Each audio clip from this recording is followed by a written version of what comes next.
Entonces, retomando, ya hubo un tiempito que no grabé, lo siento, pero ya empezamos a grabar y vamos a seguir con un poquito de conjuntos numéricos.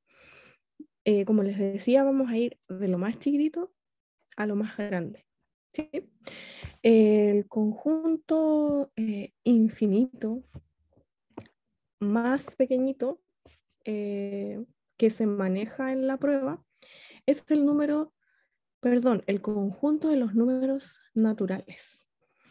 ¿Y qué significan los números naturales? Bueno, son los números con los que contamos. ¿Sí? Esos son los números naturales. El 1, el 2, el 3, etcétera. Todos positivos, no se tiene una noción de los negativos, ¿ya? Ojo que los naturales no incluyen los números negativos, ¿sí? Los números con los que contamos, ¿sí? Esos son los números naturales y un poquito más grandes están los enteros. Acá la gracia es que la suma está bien definida.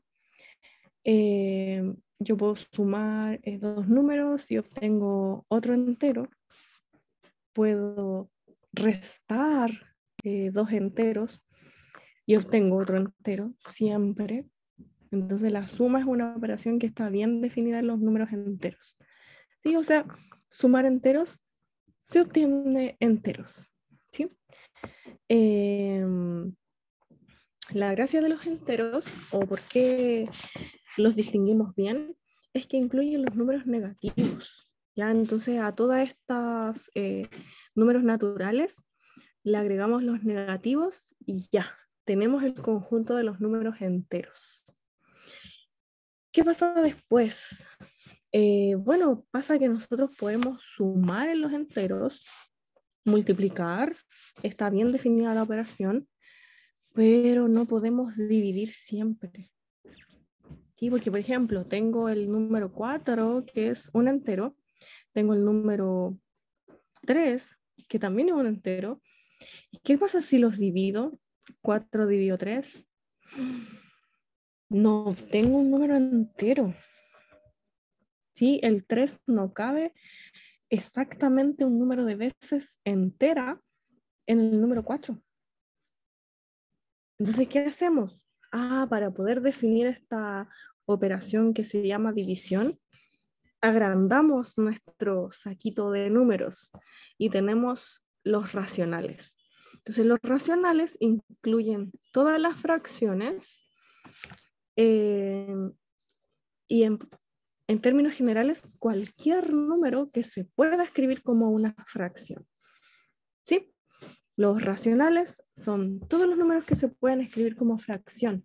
Y fíjense que eso incluye a los naturales y a los enteros. Porque si tengo el -2, lo quiero escribir como fracción. No hay problema, sería -2 dividido 1. Sí, porque si hago esta división, obtengo -2. Entonces fíjense que cualquier entero, no sé, 3, lo puedo escribir como fracción, por lo tanto cualquier entero es un número racional. ¿Sí? Entonces los racionales abarcan los enteros, los naturales, las fracciones, los decimales finitos y los decimales infinitos que tienen un periodo que se repite.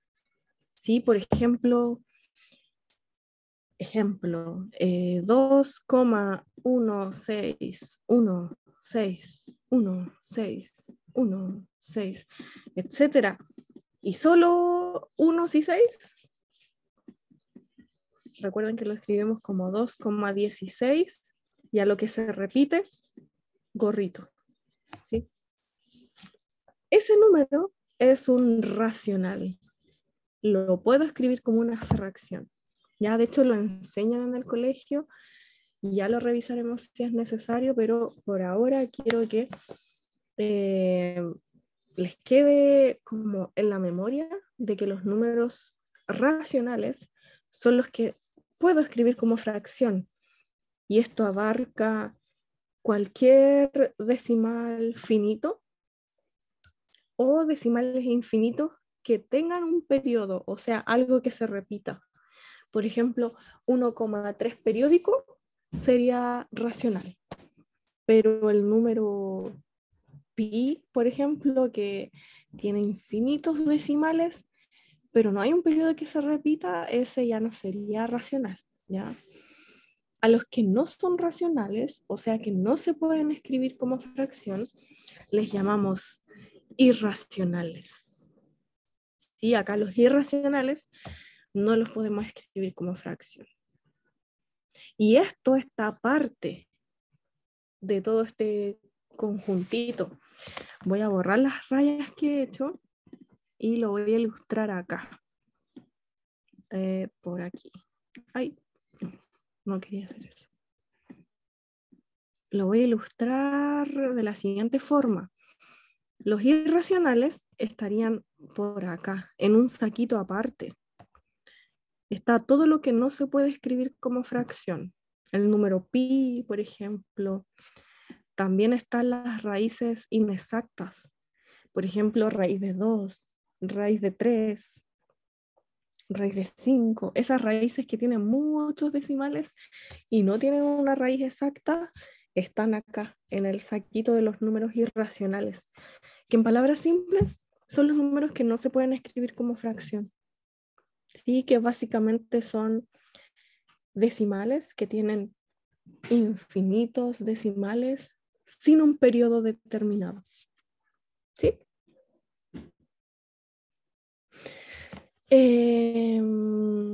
¿Qué pasa después? Después me doy cuenta de que si junto estas cositas, obtengo el conjunto de los números reales. ¿Sí? El conjunto de los números reales contiene a los racionales y a los irracionales. ¿Sí? Entonces, es como el saquito más grande que entra en la PAES. Sí, hasta ahí sí llega. Antiguamente agregábamos los números complejos, no sé si se acuerdan de esta I, que era de número imaginario. Bueno, eso ya no entra. Ya el conjunto más grande que se puede considerar en la PAES es el número de los números reales. Y bueno, básicamente son los números que podemos ver en nuestra realidad. Ya quizás suene redundante de que los reales existen, ¿sí? Por ejemplo, si yo tengo un cuadradito del lado 1, este ladito mide 1, este ladito mide 1, la diagonal de este cuadradito va a medir, adivinen, un número irracional. Va a medir raíz de 2. Entonces, fíjense lo curioso de esto. Algo que yo puedo ver que existe en nuestra vida es un número irracional. O sea, no lo podemos escribir como fracción porque tiene infinitos decimales. Entonces, aquí hay un ejemplo de que, claro, los números reales nos rodean. Por ejemplo, un cuadrado del lado 1, su diagonal es raíz de 2. ¿Sí? O sea, nosotros podemos ver esa distancia que mide raíz de 2. ¿Sí? Acá, digamos que son centímetros, ¿ya? O sea, súper chiquititos. ¿Sí? Entonces, esos son los conjuntos numéricos y el conjunto más grande que entra en la prueba PAES es el de los números reales. ¿Sí? ¿Dudas hasta acá de los números y de los conjuntos numéricos? Si no hay dudas, seguimos. Aquí esto yo pienso que ya lo saben, pero igual me gustaría detenerme un poquito para recordarlo, que son las reglas de los signos. O sea, dolor de cabeza, ¿cierto? Las reglas de los signos, pero esto no es tan complicado. Hagamos un resumen. Si yo tengo suma, resta, vamos a separar en dos casos. El caso de que los signos sean iguales y el caso de que los signos sean diferentes. Entonces acá está. Fíjese que si los signos son iguales, o sea, positivo más positivo y negativo más negativo, ¿qué tengo que hacer? Se suman los números y se coloca el signo del mayor. Ejemplo, si tengo 7 más 6, eso sería 13, ¿cierto? Y si tengo menos 7 menos 6, misma regla.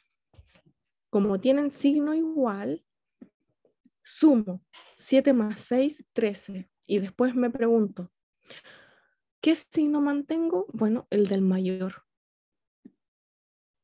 ¿Sí? Aquí yo diría regla general para que se aprenda una sola cosa. Se mantiene el signo del mayor. Apréndaselo así mejor. Y así se aprende una sola cosa. ¿Sí? Y bueno, ¿qué pasa si estos signos son diferentes? Por ejemplo, empecemos del más fácil. 7 menos 6. Bueno, 7 menos 6 es como la resta típica que nos hacían desde pequeñines, ¿cierto? 7 le resto 6, me queda 1. Entonces, fíjese que si tiene signos diferentes, se resta. Y regla general, siempre se mantiene el signo del mayor. Entonces veo, ¿cuál es mayor? Acá el 7 es mayor. Ay, aquí di vuelta. Claro, aquí también llegaríamos al mismo resultado que es 1, ¿cierto? Pero yo quería variar este ejemplo. Quería escribir el 7 negativo y el 6 positivo. Entonces veamos cómo queda. Son signos diferentes, entonces se resta. 7 menos 6, 1. Y mantengo el signo del mayor. ¿Cuál es mayor, el 7 o el 6? El 7. Entonces mantengo el signo que tiene este 7, o sea, negativo. ¿Sí? Esa es la regla de la suma. ¿Sí? Resumen. Signos diferentes, se resta, se mantiene el del mayor, y signos iguales se suma y siempre se mantiene el del mayor. ¿Sí? Más resumido aún. Signos iguales se suma, signos diferentes se resta y siempre se mantiene el signo del mayor. Y ahí ya tenemos la regla de los signos para la suma y la resta dominada. Sí, no hay problemas. Y bueno, acá tenemos la regla de la multiplicación, ya que quizás se la haya intentado aprender de más por más, menos por menos, más. Sí, mi consejo es que se la aprenda más simple. Signos iguales me da positivo, signos diferentes me da negativo y ya. Eso, nada más que eso. Y ese sería el súper resumen de reglas de signos. Les repito la regla de la multiplicación. Signos iguales, positivo. Signos diferentes, negativo. Y ya. Eso. Y no sé si hay alguna duda con las reglas de los signos. ¿Ninguna? Ya. Aquí, esto de las aproximaciones se los mencionaré porque no entra los conceptos, pero sí en la prueba es necesario que aproxime y que dependiendo del contexto usted sepa... Ay, perdón, es que estoy escuchando a mi hermano hablar. Soy muy distraída. Ya, perdón. Les comentaba que acá en la prueba no les van a preguntar directamente por las aproximaciones. No le van a decir estilo aproxime por truncamiento tal decimal. No, eso no lo van a preguntar.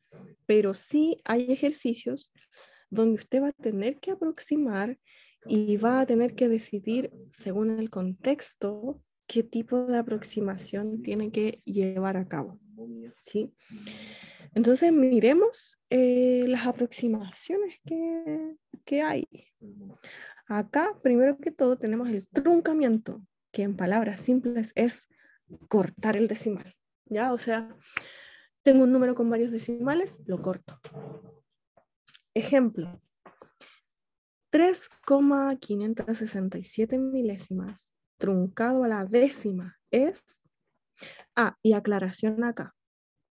Si me dicen truncado a la décima, me están dando pistas. Décima de 10. Y el 10 tiene un cerito. Entonces me están diciendo trunque a un decimal. O sea, deje un solo decimal. Si décima me dice un decimal.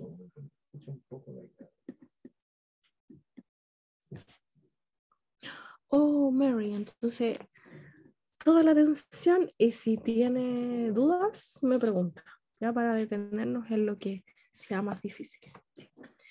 Por ahora, el truncamiento, cortar. ¿Sí? Entonces, si me dicen 3,567 truncado a la décima es, ¿qué quiere decir truncar? Cortar. Entonces dejo solo un decimal. Sería 3,5. Ahí corto y me da lo mismo lo que venga después. Así es la aproximación por truncamiento. ¿Sí? Otro ejemplo, si me piden aproximar 3,18129 a la décima, sería ahí, 3,1, un decimal. Súper, súper, Mary. En cambio, si me piden aproximarlo a la centésima, ¿cómo quedaría? Truncar a la centésima. Y aquí la pista sería centésima, viene de 100 y el 100 tiene 2 ceritos. Entonces tengo que dejar 2 decimales. Perfecto, me quedaría como 3,18. ¿Sí? Entonces se da cuenta que es simplemente cortar. Y ahí tengo que saber, si dice décima, dejo un decimal. Si dice centésima, 2 decimales. Si dice milésima, el 1000 tiene 3 ceros, entonces serían 3 decimales. Muy bien, súper. Claro, y ahí si se pone más rebuscado, 10 milésimas serían 4 decimales y así vamos avanzando. Pero eso es básicamente la aproximación por truncamiento, cortar y dar lo mismo lo que venga después. ¿Sí?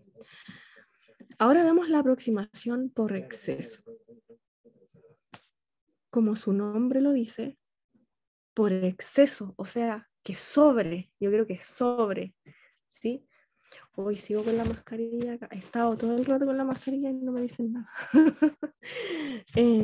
Ya. Por exceso es que sobre, o sea, siempre estar por arriba de lo que es, nunca por abajo. Entonces, siempre voy a avanzar hasta el siguiente decimal, siempre, independiente de lo que venga después. Ejemplo, 3,567 aproximado por exceso a la décima, quiero dejar un solo decimal. Entonces, no me fijo en lo que viene después, quedaría, en vez de 3,5, avanzo un decimal, 3,6. Y ahí está aproximado por exceso a la décima. Ejemplo, ahora ustedes. 2,324 aproximado por exceso a la centésima. ¿Cómo quedaría? Los leo en el chat. ¿Cómo quedaría 2,324 aproximado por exceso a la centésima?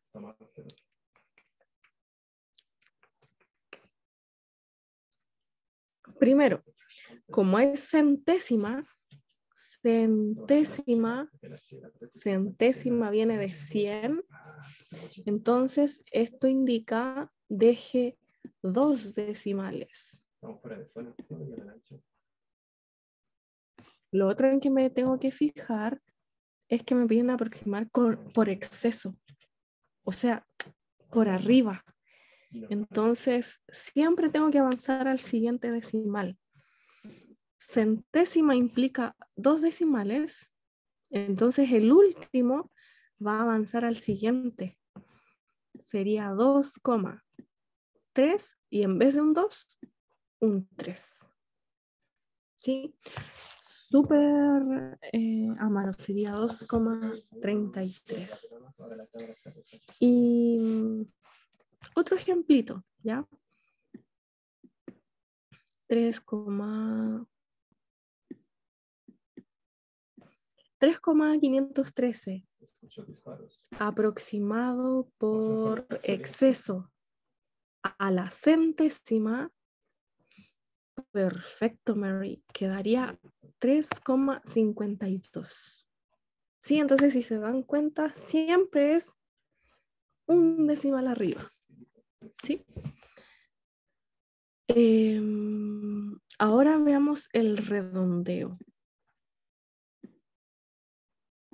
El redondeo, ahí ya me tengo que fijar en más factores.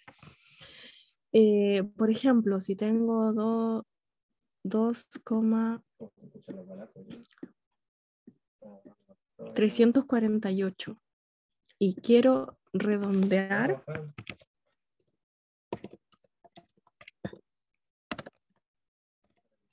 a la décima.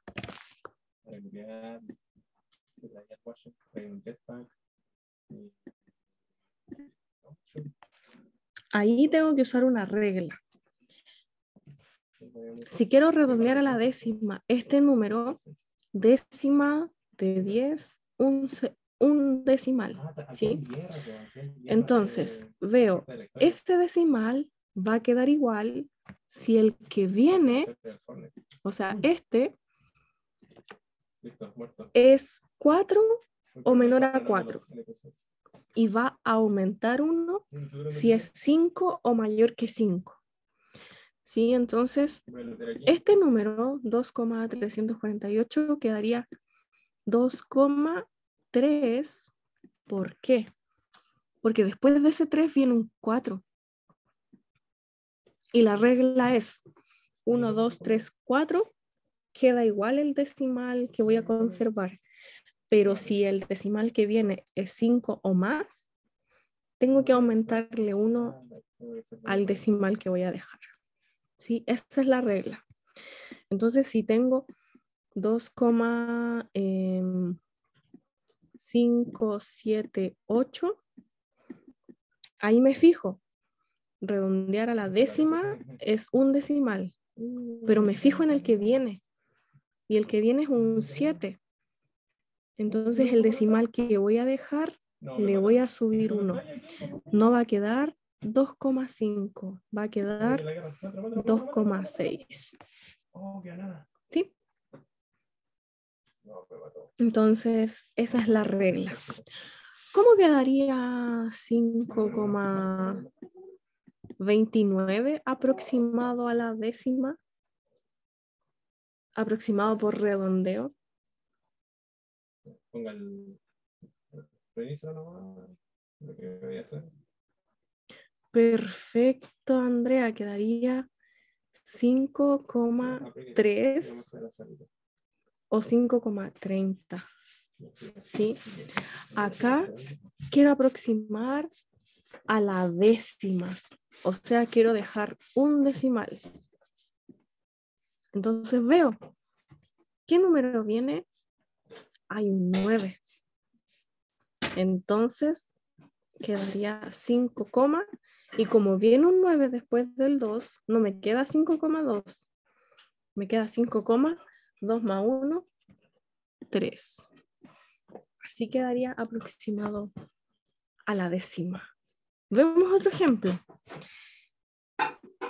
12,134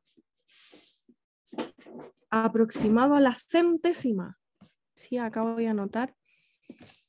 Aproximado a la centésima.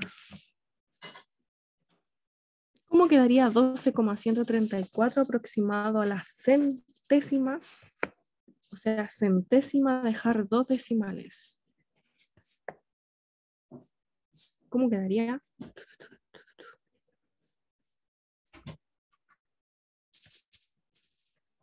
Perfecto, Mary. Súper.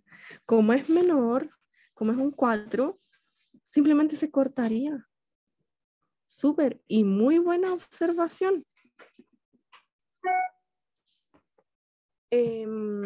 Súper.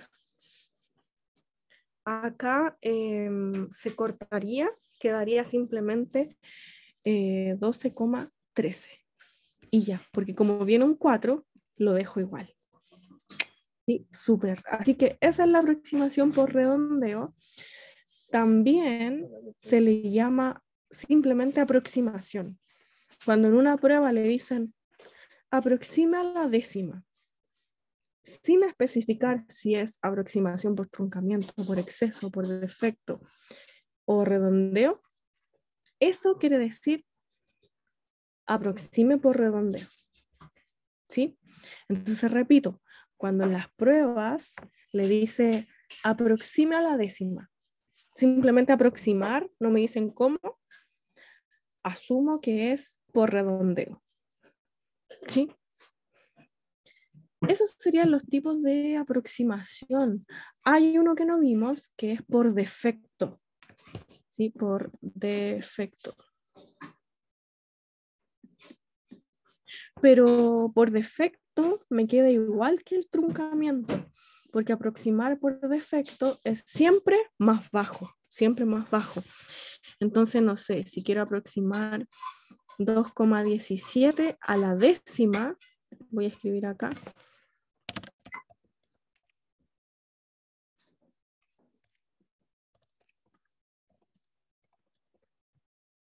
Si quiero aproximar por defecto a la décima, ¿cómo me quedaría? Bueno, quiero aproximar a la décima por defecto, entonces simplemente eso me queda 2,1. Y da lo mismo lo que venga después. Simplemente escribo el 2,1. Sí, y esa sería la aproximación por defecto. Si se dan cuenta, coincide por la aproximación por truncamiento. ¿Sí? Estas coinciden, la aproximación por defecto y la por truncamiento. ¿Sí? Esos son los tipos de aproximación. Creo que este no lo hicimos. Esto, completémoslo.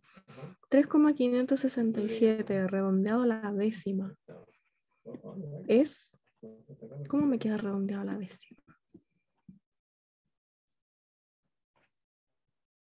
Los leo en el chat. ¿Cómo me quedaría? 3,6, dice Andrea. Muy bien.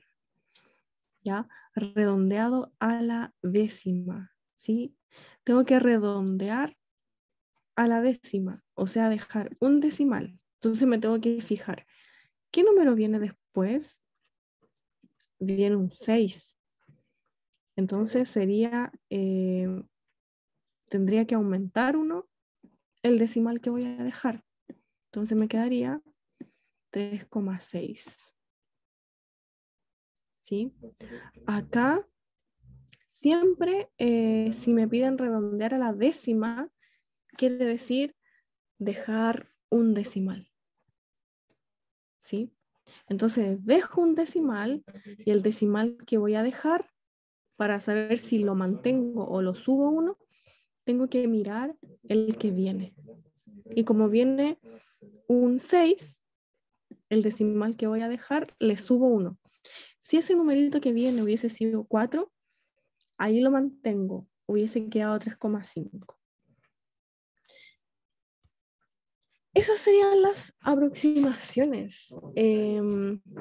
Les propongo seguir la próxima clase con el siguiente contenido, que sería operatoria en números racionales. Ya vamos a empezar a repasar la operatoria de fracciones y de decimales, ya para empezar con todo con el eje números. Y acá voy a parar la grabación.